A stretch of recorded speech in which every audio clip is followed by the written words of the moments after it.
Welcome to One on One. I'm Phil Tillman, your host. And in our continuing effort to interview candidates for election or re-election to state office and county office, we're delighted to welcome into our studio Delegate Norm Conway. Thank you. Norm, welcome.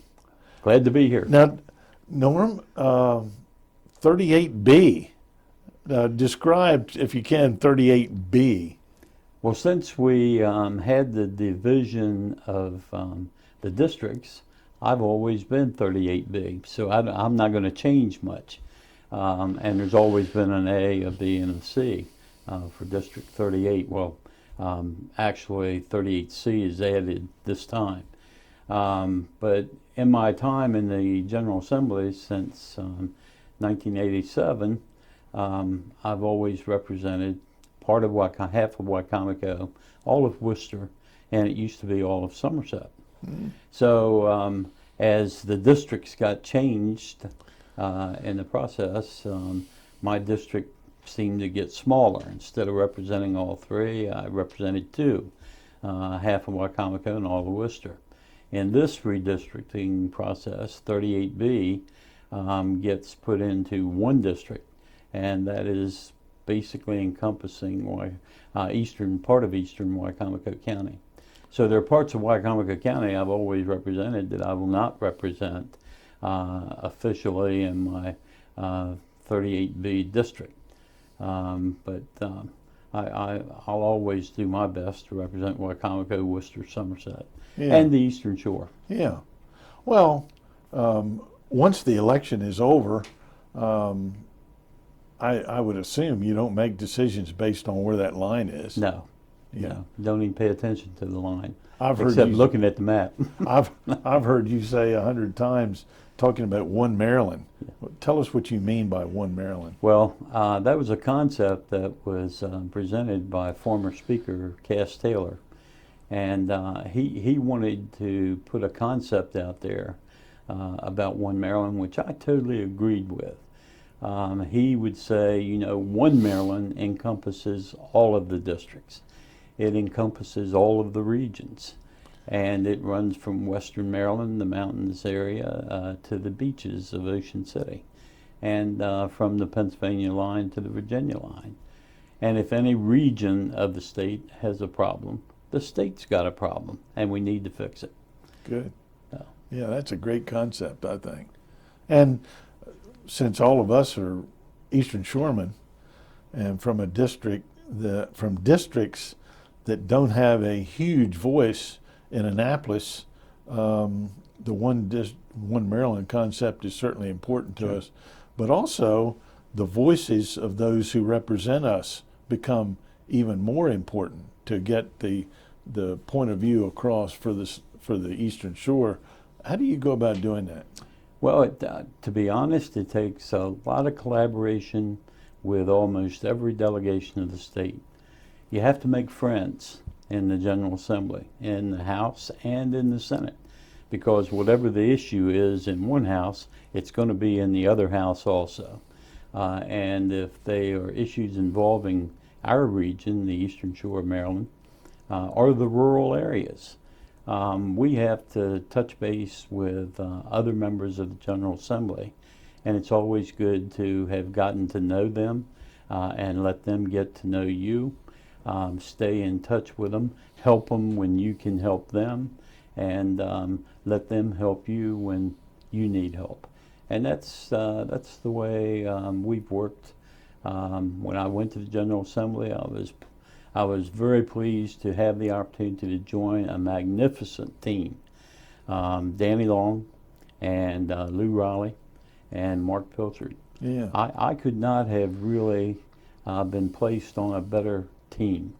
And that's what it was, a team. You hear Cal Ripken talk about that concept of the team. Well, it's very, very true. Yeah. You got to help each other. Yeah. And it really didn't matter what political party you were in. No. Yeah. Yeah. Does today a little more. Those days are gone, I guess. Well, maybe they'll come back. They're in the shadow, maybe. Yeah. As we have interviewed a number of candidates for state office, I've always asked, if elected, what committee would you prefer to be on? and almost all of them say they'd love to be on appropriations. You, Mr. Chairman, are chairman of the Appropriations Committee. What tell us about the vantage point that gives you in state government?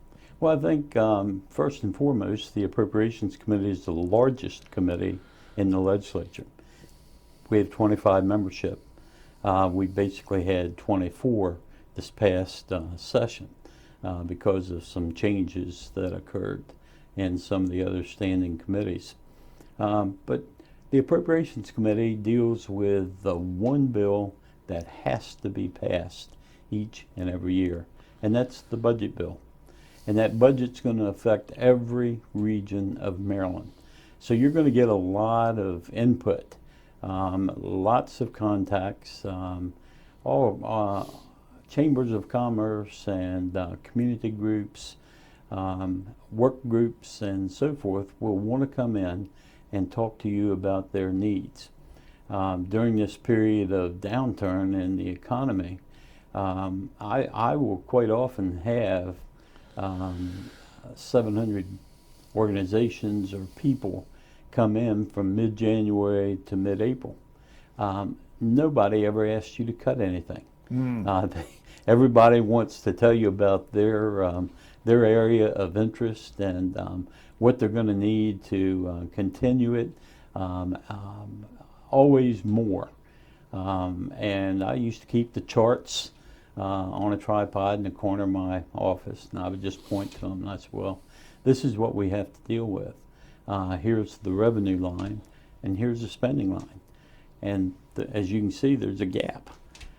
So somehow we have to bring those together, and that's never fun. It's not what you would like to do, but in an effort to balance the budget, you'll have to do it.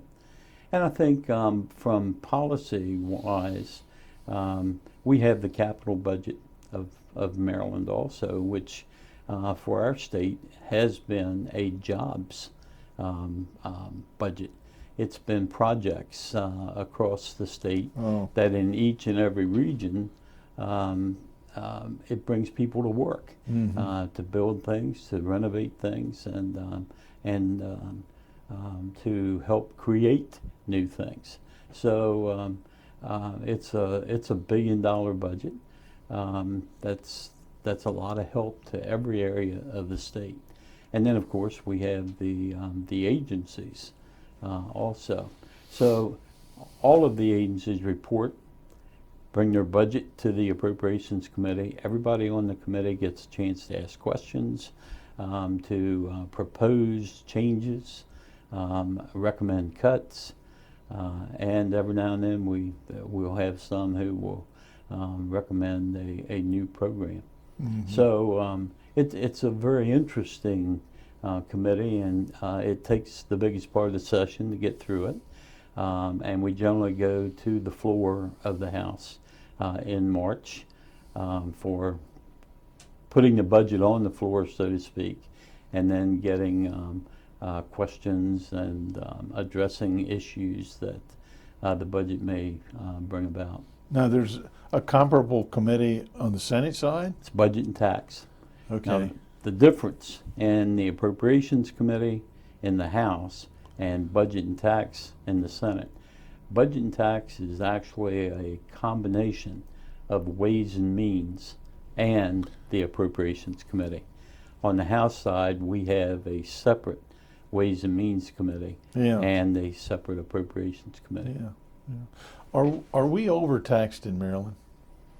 A lot of people think we are. Well, I think you could look at our surrounding states and conclude that we are to some degree. And I think that's an area that's going to have to, in this next session of the General Assembly, I think it's an area that is going to have to be looked at. We're going to be, it's going to be necessary to make some adjustments, I think. And I believe there's a growing consensus there. When we were in the rough period of the downturn, there were revenues that were raised in order to meet the needs of the state at that time. And I think as revenues improve, I think it would be a good time for the state to take a look at our tax program and begin some adjustments. The some of the ways of closing that gap in the state government fell on the shoulders of counties, especially with the transportation. Do you see a time perhaps in the foreseeable future when those transportation, the share will come back, let's say, to Wycomico County? I think we made a step this year to try to do that. Highway user monies were the subject and was a recommendation that was made to MACO, the Maryland Association of Counties. If there's an area where we have to reduce, what would it be? And it's 2 or 3 suggestions came out, and the county, and MACO said, well, highway user. Well, nobody thought at the time, and the counties certainly didn't, that if that recommendation were followed, that there would be a 90% reduction, because that impacted every subdivision of the state, all 24, in some form or fashion, and many times in a big way. Yeah. And during this economic downturn, we have not been able to get back to any portion of where we were. I'm not sure that highway user funding will ever get back to where it was, but I do believe that there will be year after year steps to go back and increase highway users funding. And we did that this year, $16 million to the Maryland Municipal League, $10 million to the counties. Now, they didn't call it highway user money, they called it pothole money. Right. And indeed, after the winter that we had, it was very evident every subdivision was going to need some help additionally. But I believe that we will look at the highway user approach, probably have a tighter formula than what we had before. But I think that is a critical need for the counties and municipalities. Well, we've talked about taxes, and we've talked about what do you see are the major issues in this upcoming election for you and for people across the state running for state office? Well, I think for many of the states, we've come through this downturn over a 5 to 7 year period, and we thought we had it bad. There are other states had it a lot worse as far as revenues are concerned. I think one of the things that we're going to have to continue to do is really look at our dependence on federal monies. We have a lot of federal jobs in the state of Maryland, and because you've had so much federal money, you kind of get to a point where as long as everything is going okay, that's fine.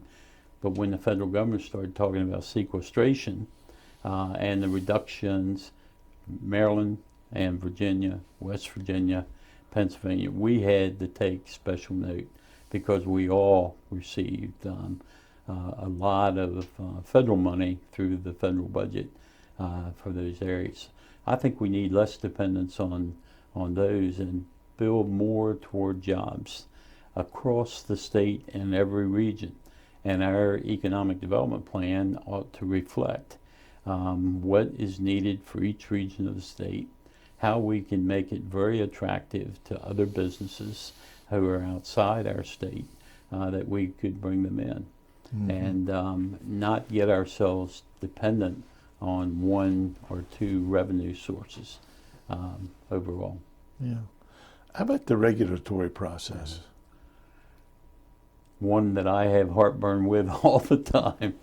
The regulatory process in Maryland,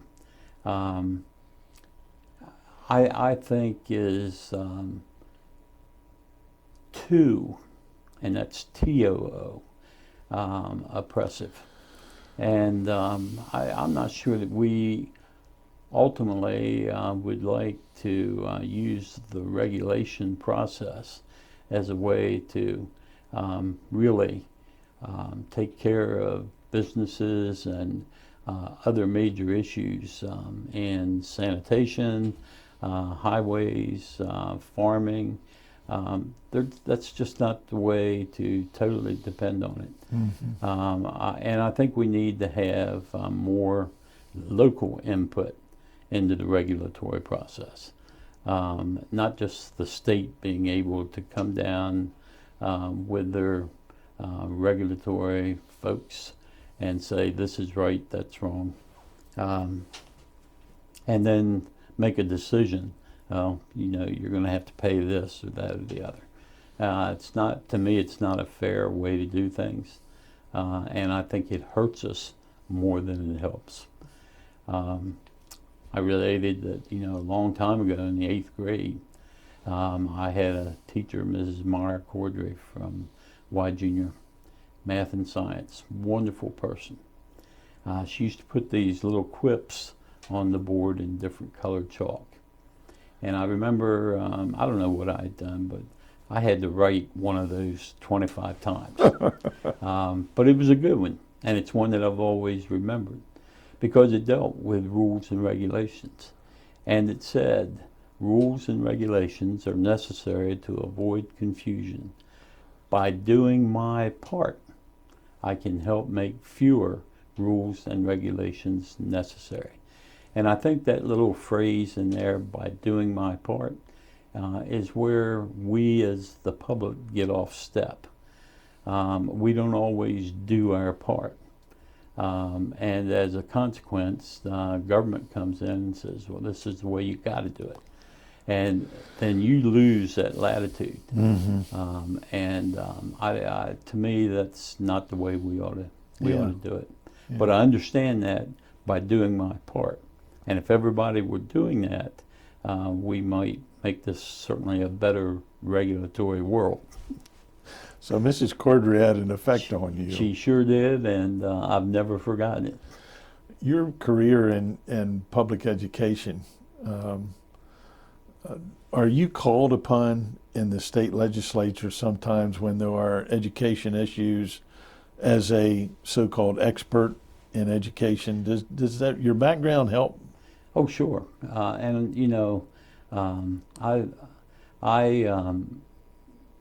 In the Ways and Means Committee, my first 4 years, the Appropriations Committee since '91, I represent Maryland as their representative to the Southern Regional Education Board, which deals with education issues in 16 southern states. And there are so many issues out there that this organization works with and helps the states meet certain guidelines and obligations and helps them develop programs to ensure that we have the best plan out there. It's really a pleasure for me because in looking at everything that the other 15 states are doing, when they put the charts up, Maryland is always at the top. Always up. Always at the top. And I think that says a lot for our state's education systems. Keeping in mind, we have a county system. We have 24 of them. And many states do not. Every little town is a system. So you have a lot to deal with in meeting needs there. But yes, I get asked.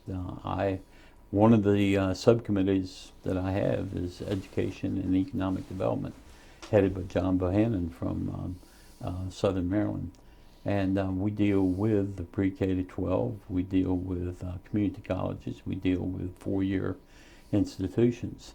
So all of the issues at the Southern Regional Education Board come into play at some point in the very things that we work with on a daily basis. we all have friends, and you, in fact, yourself are a graduate of Salisbury University. Some of my friends who are still associated with the university say thanks Norm Conway for helping them have a exemplary college campus, and we're on that college campus right here. Mm-hmm. This building was bought by the foundation.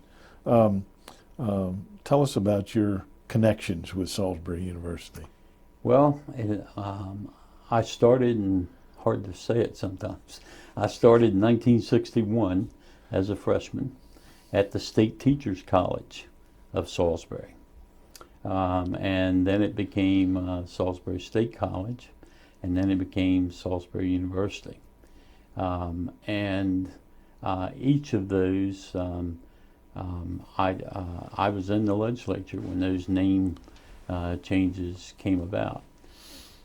Salisbury, to me, I think offered my career to me. The people that were my mentors there, my teachers, instructors, professors, were people who took real interest in you. And I not only me, but every student there, they knew you. You could meet with them, you could go in and talk to them. And I often say, you know, I got my bachelor's degree in elementary ed from Salisbury, and Salisbury College, State College, and got a degree there, got a wife there. And all these years later, I still have them both. Yeah. So I think that's good. But the impact that Salisbury University has had on my life and my wife's life have given us great careers. Yeah. And you have to be appreciative of that. And being one of the smaller colleges at various times, in my time at the legislature, has offered me an opportunity to help where I can. The Appropriations Committee has helped tremendously to be where I am. And I had a great mentor with Pete Rawlings, who was my chairman, and I was his vice chairman. And I remember one of the major issues at that time dealt with the science building at Salisbury. And Dr. Nelson Butler had become the interim president. Dr. Bellavance had just died. And Dr. Butler told me that, you know, Norm, our science building's been pulled off the list. And I said, oh, you pulled off the list? By whom? And he said, well, I think the system has. And I said, well, that's a big problem. He said, it is, because if it gets pulled off, we might not get it for several years down the road. It just so happened that at that point, I was the vice chair of appropriations, but Richard Dixon was chairman of the capital budget. Richard was going to become the new treasurer of the state, and Cass Taylor had asked me if I would consider being, in addition to the vice chair, being the chairman of the capital budget. So that's great. I sure would. And so in our discussions a week later, the science building at Salisbury was going to come back on the list. And, you know, I want to make sure that all of the university sites get their fair share of academic facilities. That's what I've been about. And it's been great to see Salisbury become the institution that it is. I mean, it's recognized nationally and internationally in some things. And, you know, that's great coming from a 1961 start there, when I think we had 3 or 4 buildings. Yeah. That was it. Yeah. And the Allen's Orchards were to the south of us. Yeah. But, you know, working with the university, working with the system, we've been able to do some things and recognize the prominence of other institutions. Towson, very similar to Salisbury, Frostburg, Bowie. These are smaller institutions than College Park, and while I recognize College Park as our flagship, I think we have to remember there's other little flags that are out there too that are trumpeting the system overall and make it what it is. Of the people in the state legislature representing the 9 counties of the Eastern Shore, how many of them are chairman of committees? I'm the only one. You're the only one. I am as chair of the Appropriations Committee. And you had to work your way up to that position. Well, yes. I was very fortunate. Bunk Athey was my chairman my first 4 years on Ways and Means. He gave me a lot of opportunities. And I think it was basically being from the Eastern Shore that made that difference. And when I was asked by Clay Mitchell, the speaker at that time, in 1991 to go to the Appropriations Committee, I thought, golly day, that's where they spend the money. And lo and behold, I got there in 1991, the bottom dropped out of everything. And we were in special session 3 times trying to correct golly. it. Yeah. So I thought, I don't know. But it has worked out. Yeah. And you gain a great appreciation for every member of the House and Senate for their contributions. Yeah. And our goal is to do our best for the region, for our district, and for the state, because it's that collective community that comes together and addresses all the needs. What's your position on the tenure you have in the Maryland General Assembly? How does it help you and us? I've been very fortunate to have been there 28 years. And I like to say that, every 4 years I put my name on the ballot. And people are going to say yes or no.